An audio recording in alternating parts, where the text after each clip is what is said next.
On the morning of May 2, 1968, the jungle along the border between South Vietnam and Cambodia appeared almost peaceful. Thick layers of mist floated between towering trees, hiding narrow trails that twisted through some of the most dangerous terrain in Southeast Asia.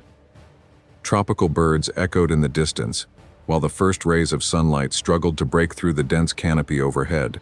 To an outsider, it looked like untouched wilderness.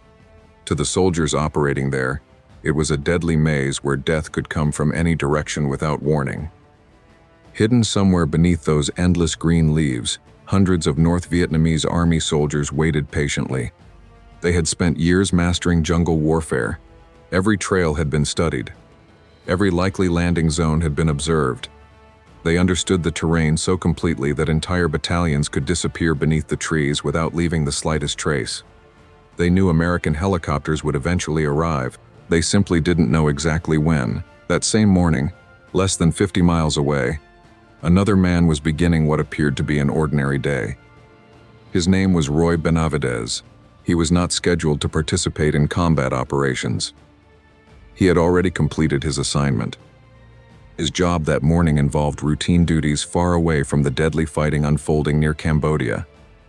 Like countless other soldiers serving in Vietnam, he expected another long day under the suffocating tropical heat before returning to base after sunset.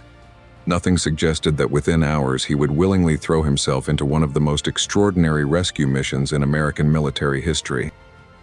To understand why Roy Benavidez made that decision, however, one must first understand the man himself. Long before Vietnam, before helicopters, before special forces, before the Medal of Honor, Roy Benavidez had already spent most of his life fighting impossible odds. He was born in 1935 in Cuero, Texas, into a family that possessed almost nothing except determination. His father, of Mexican heritage, died when Roy was still a small child. Not long afterward, his mother also passed away, leaving the family shattered by tragedy before Roy had even reached adolescence. Orphaned at an age when most children worried only about school and friends, he and his younger brother were raised by relatives under extremely difficult circumstances. There was no easy childhood, no comfortable home, no certainty about tomorrow. From an early age, Roy learned lessons that could never be taught inside classrooms. Hard work wasn't optional. Quitting wasn't acceptable. Complaining accomplished nothing. By the time he reached his teenage years, he worked exhausting jobs simply to help support his family. Cotton fields, farm labor, manual construction, whatever paid enough to keep food on the table. The work hardened him. It also shaped the stubborn determination that would later become legendary. At 17 years old, Roy made a decision that changed everything. He enlisted in the United States Army. Like thousands of young Americans searching for opportunity, he believed military service offered something civilian life could not: purpose, discipline, a future. He proved himself almost immediately. Small in stature but relentless in effort, Roy consistently pushed himself harder than anyone expected. He volunteered for difficult assignments, embraced demanding training, and gradually earned a reputation as someone who simply refused to give up regardless of circumstances. That reputation followed him into one of the Army's most elite organizations, the Special Forces. Known to the world as the Green Berets, these soldiers specialized in missions that conventional units often considered impossible. They trained local allies, gathered intelligence deep inside enemy territory, conducted reconnaissance, and frequently operated with little hope of immediate support if something went wrong. Everything about the job demanded absolute self-confidence. Roy fit perfectly. Yet even before Vietnam, fate nearly ended his military career forever. In 1965, while serving on another mission, he stepped on a landmine. The explosion hurled him into the air. Shrapnel tore through his body. Doctors later counted devastating injuries across his legs, spine, and internal organs. The prognosis seemed hopeless. Medical personnel doubted he would ever walk again. Some believed survival itself remained uncertain. For months, he remained hospitalized. Pain accompanied every movement. Recovery progressed painfully slowly. Eventually, physicians informed him that his military career had effectively ended. His body had suffered too much damage. Special Forces service was no longer realistic. Most people would have accepted the diagnosis. Roy Benavidez didn't. While still recovering, he secretly began exercising after hospital staff believed he had fallen asleep. Unable to walk properly, he forced himself through agonizing rehabilitation alone. Every small improvement became another victory. Every painful step represented another refusal to surrender. He ignored unbearable discomfort. He ignored medical expectations. He ignored everyone who believed his career was finished. One goal consumed him: return to active duty. Months later, against every prediction, he succeeded. Doctors who had expected permanent disability watched in astonishment as Roy not only walked again but eventually returned to the Green Berets. It was the first time he refused to let impossible circumstances define him. It would not be the last. By 1968, Vietnam had become one of the most dangerous battlefields in the world.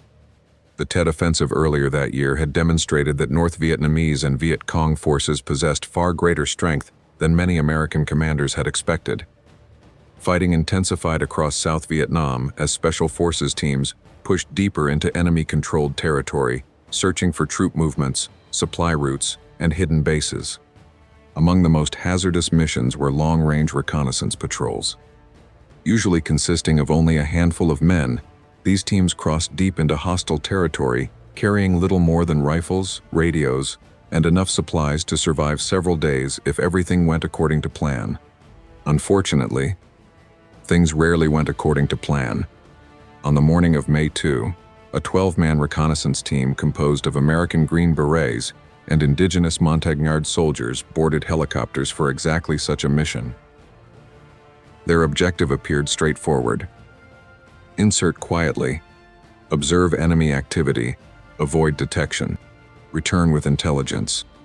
Simple, at least on paper. Unknown to the patrol, however, they were about to walk directly into one of the largest concentrations of enemy troops anywhere in the region. Instead of encountering small patrols, they found an entire North Vietnamese battalion, hundreds of enemy soldiers. The odds became catastrophic almost instantly. Within minutes, heavy machine guns opened fire from concealed positions. Mortars exploded across the jungle floor. Rocket-propelled grenades shattered nearby trees.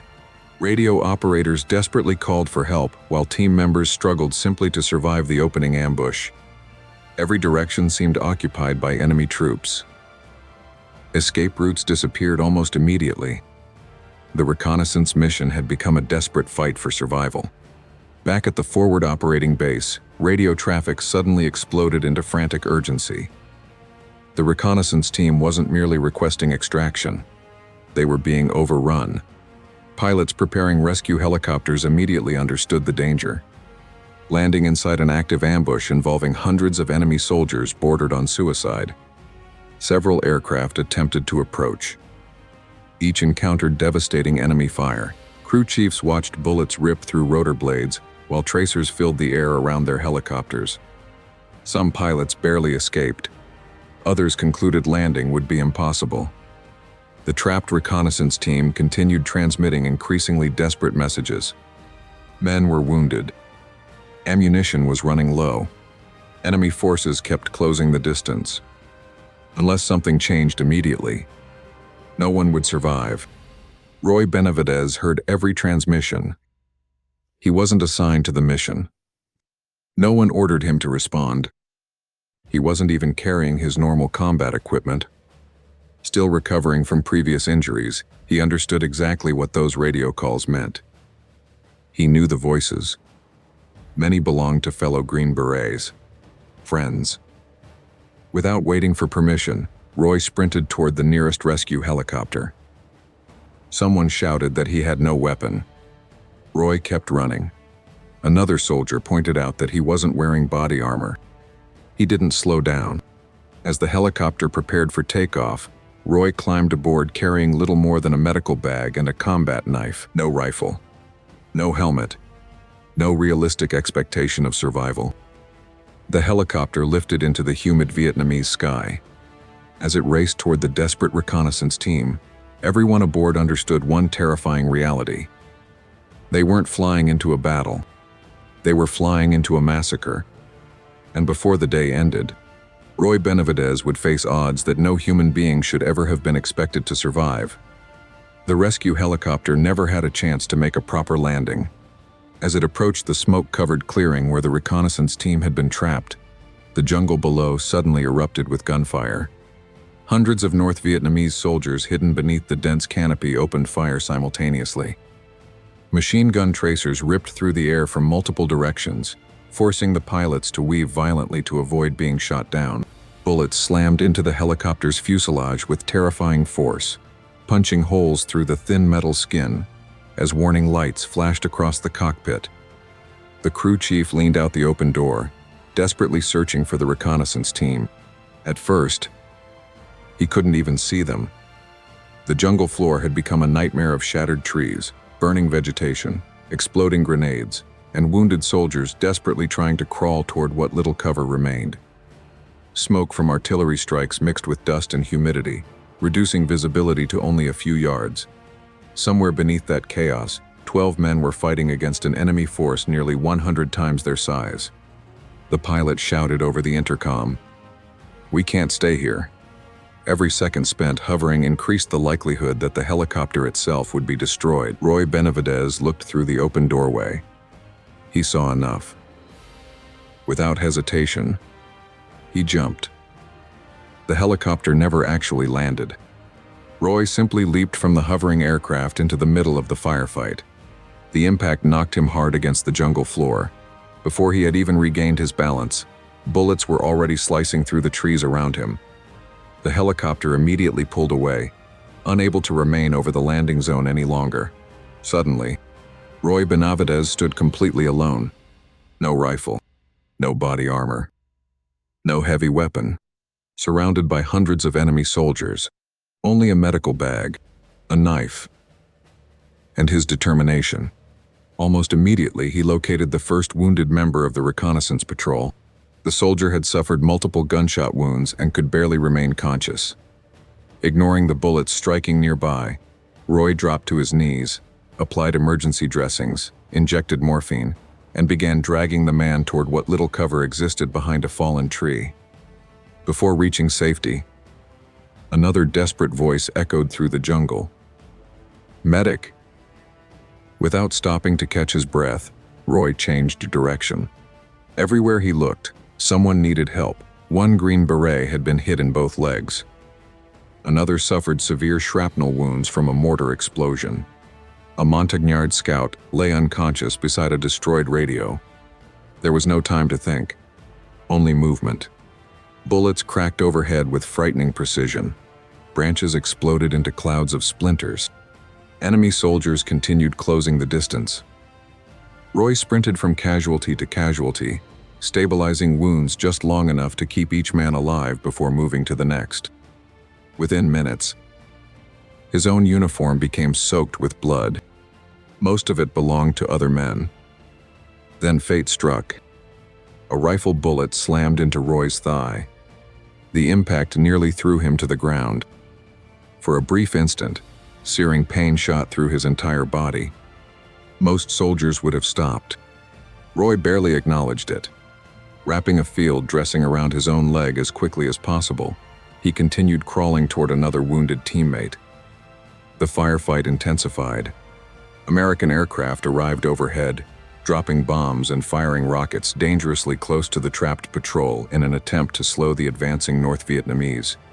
The explosions shook the earth so violently that dirt rained continuously from the jungle canopy. Yet even overwhelming air power failed to stop the enemy completely. Wave after wave of North Vietnamese infantry continued attacking through the smoke. The reconnaissance team was running out of ammunition.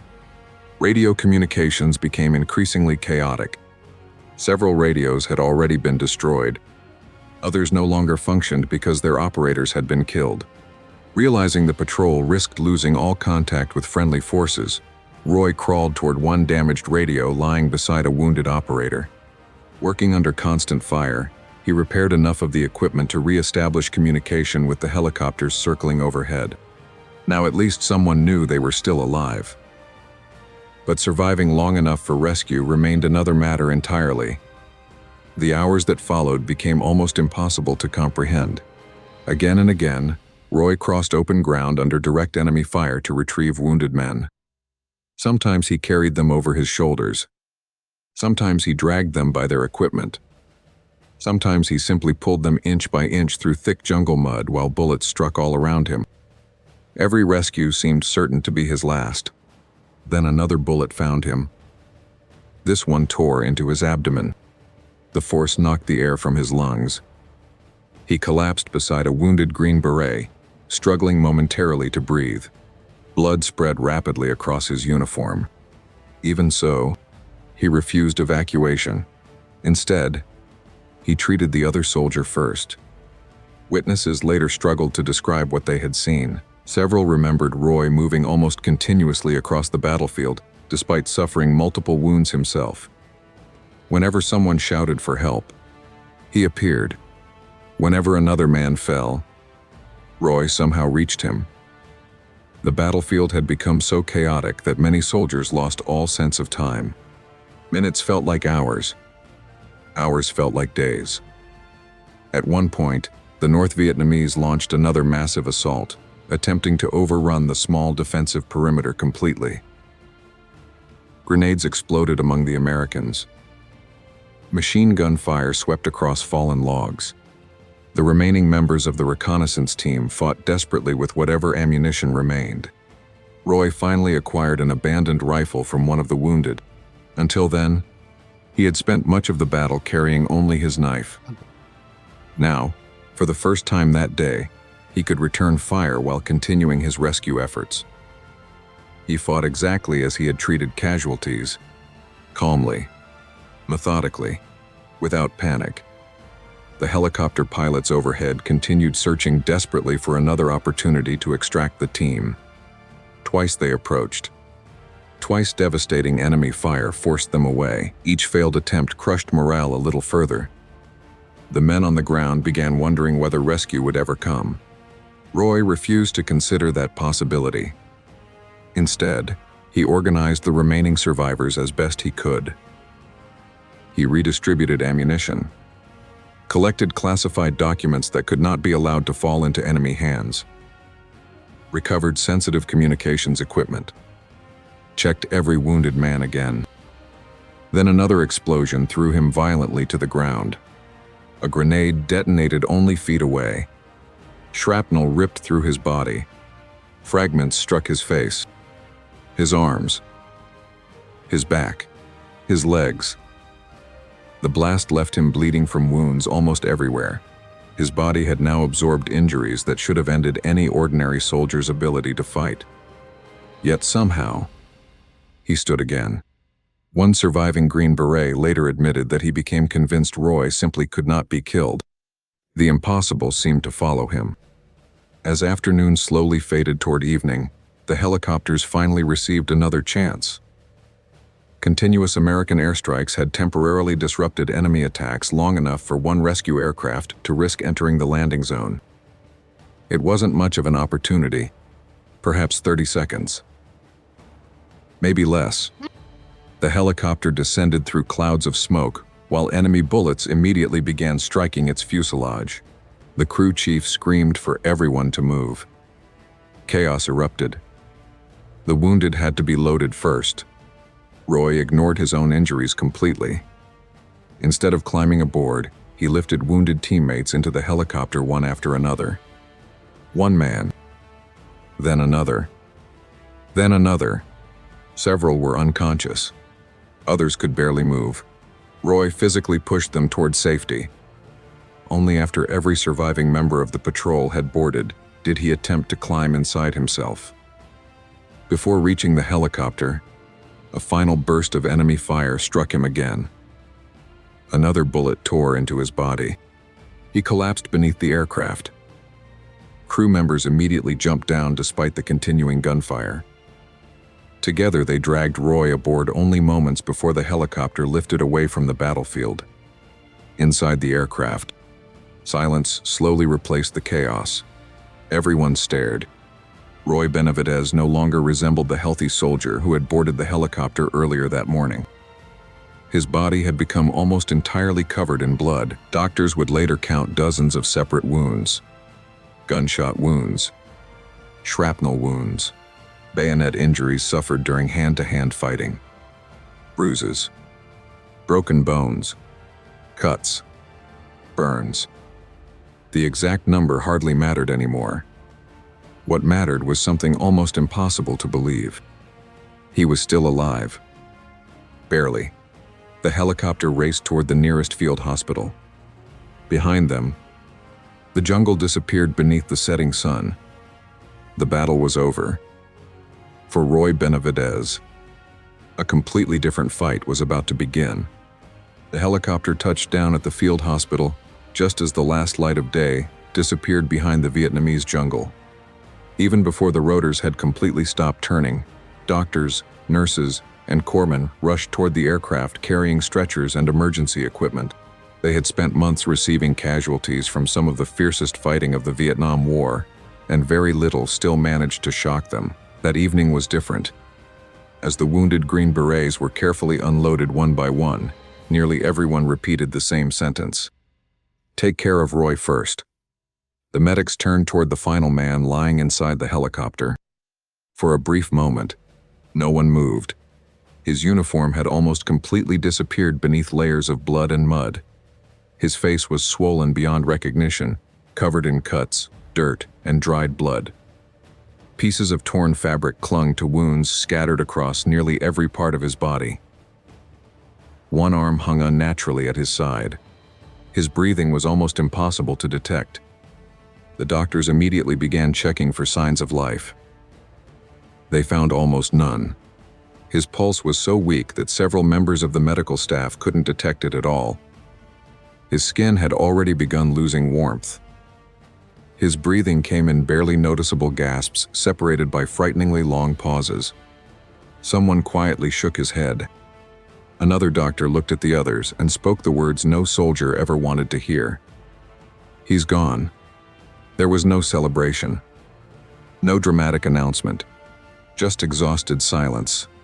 After 6 relentless hours inside one of the most violent firefights of the Vietnam War, everyone believed Roy Benavidez had finally reached the limit of what the human body could endure. A medical tag identifying him as deceased was attached to his uniform. His body was carefully placed inside a black military body bag. The zipper slowly began closing. For almost anyone else, that would have been the end of the story. But Roy Benavidez had spent his entire life refusing to accept endings.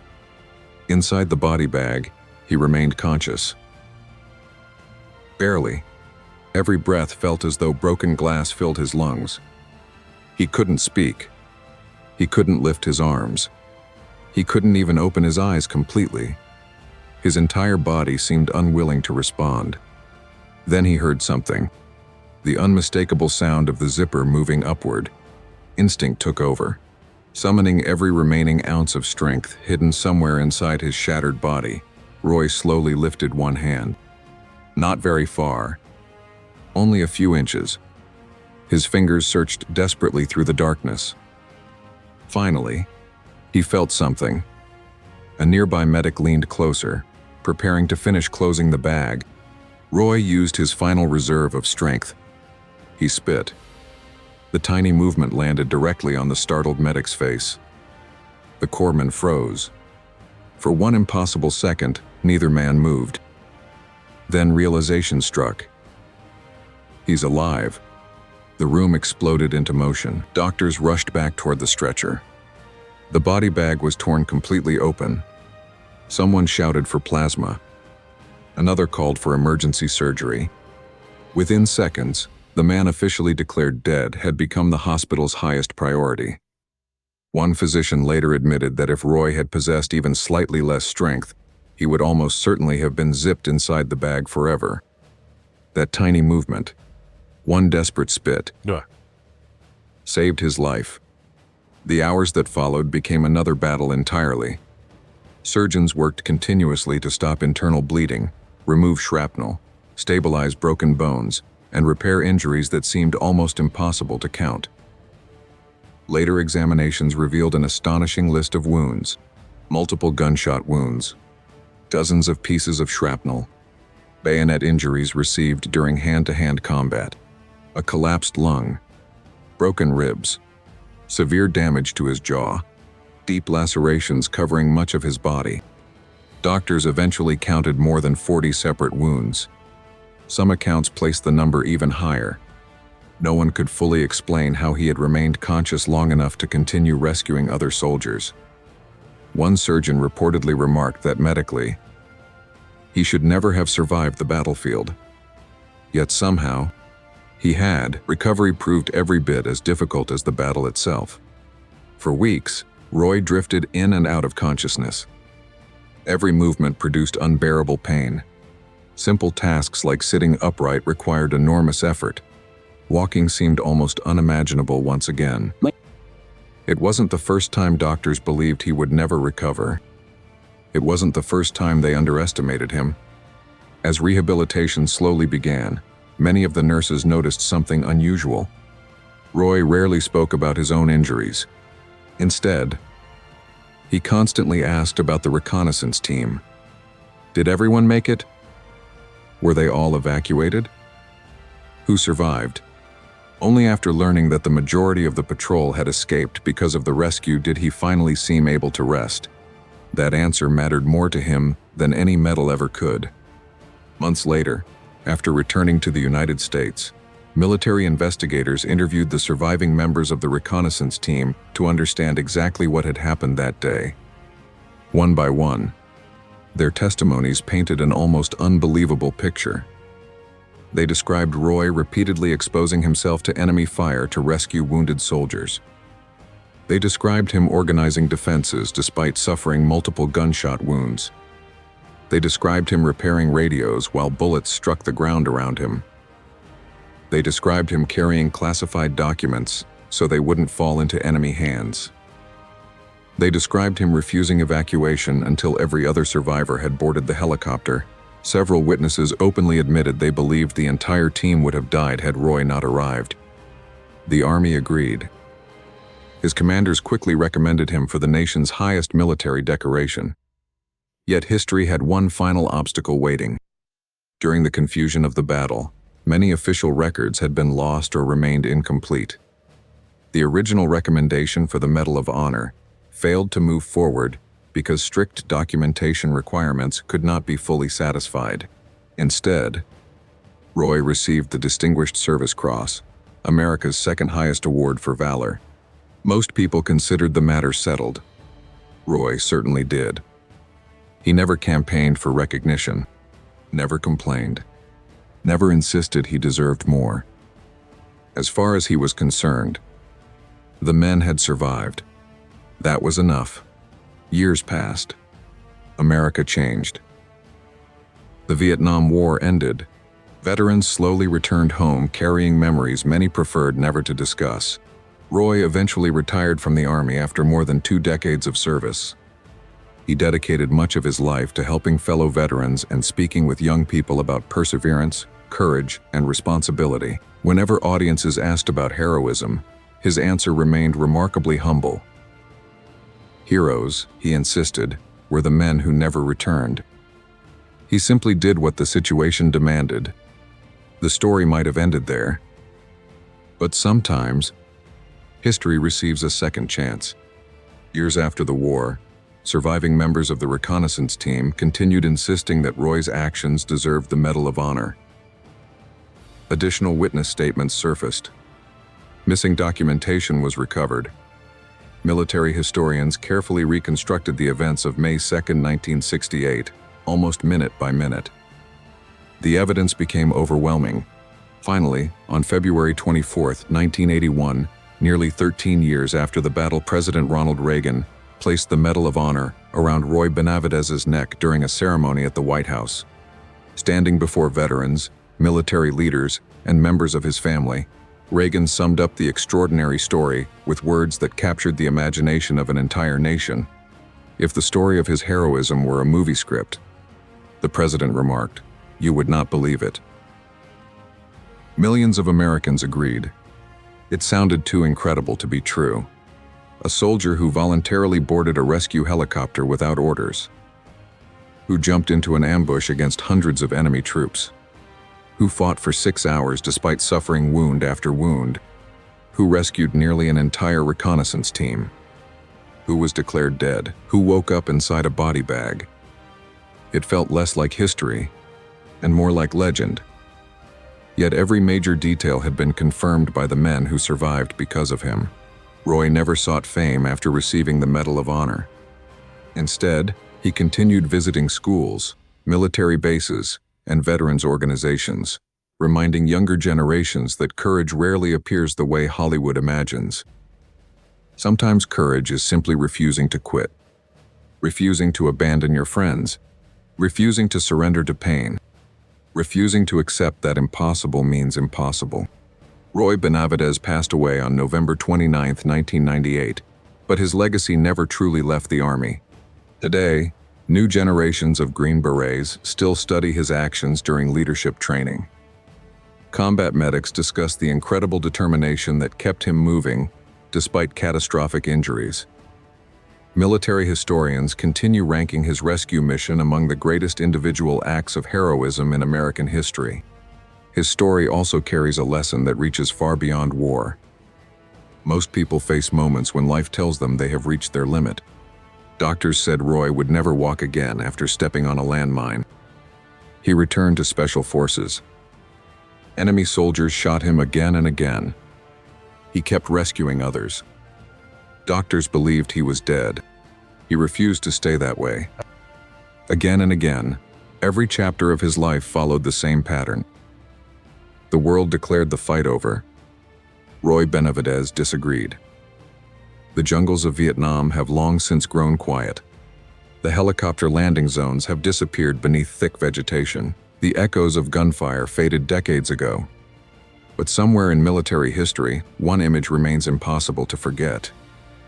A wounded Green Beret, bleeding from dozens of wounds, lifting broken comrades into a rescue helicopter while refusing to save himself first. Not because he expected medals, not because he believed he was invincible, but because, in his mind, no soldier deserved to be left behind. And perhaps that is why Roy Benavidez is remembered not simply as a Medal of Honor recipient, but as the soldier who refused to die until every one of his brothers had the chance to live.